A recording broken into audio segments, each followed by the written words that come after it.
Welcome back to upskillPM channel, and today we're gonna go into jobs to be done and how it actually works. Everybody can build today with the help of AI. What does it leave us product managers to do? In the past, in order for us to build features and decide which ones are actually worth building, we would hold different interviews, surveys, roundtables, and survey our ideal customers. What is it that they need? And many times, even when we interviewed them and built what they asked for, they didn't always use those features, so they still flopped. Today it's so cheap to build a feature that even if it flops, it doesn't really matter that much, yet it can take away from the experience. So we don't want to do that. As experienced product managers, we go for jobs to be done. We don't look as much into demographics as to the behavior of a user that we have. Clayton Christensen, a professor from Harvard, gave a great example of milkshake sales. Researchers went to milkshake shops, and instead of looking into demographics and thinking about the product itself, they looked at the behavior. What they have noticed is 40% of sales of milkshake was happening in the morning by solo drivers. So this is what was happening. A driver would buy something in the morning because they're not ready for a banana,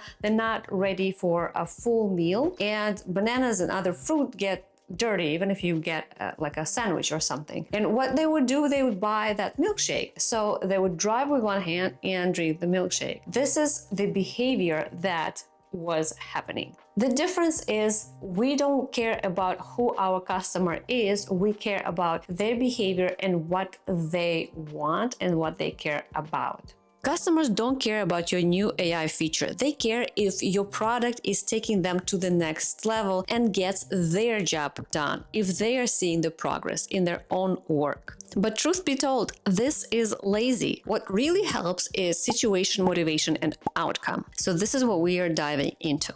Let's look at a real example.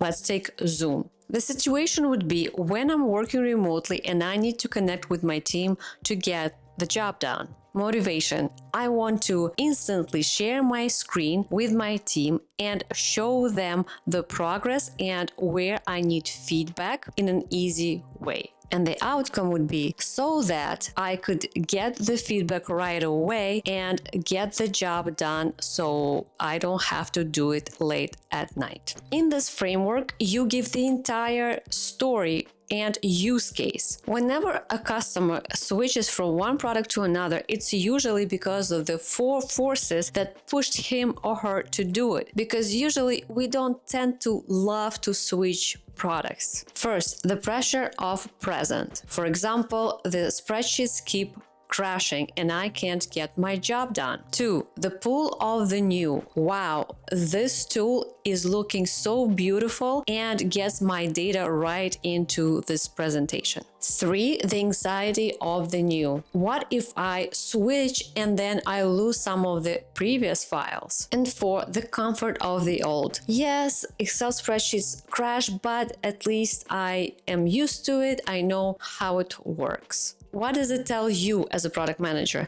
That as you're working on your product, if you have a lot of competition, you have to be 10 times better, not just a little bit better, but 10 times better than the old product, the competition. I think for many successful product managers today, they have already been thinking the same way and focusing on jobs to be done without calling it JTBD. But either way, now you know the framework, and if you haven't used it before, then try it out. I hope you like this video. See you in the next one.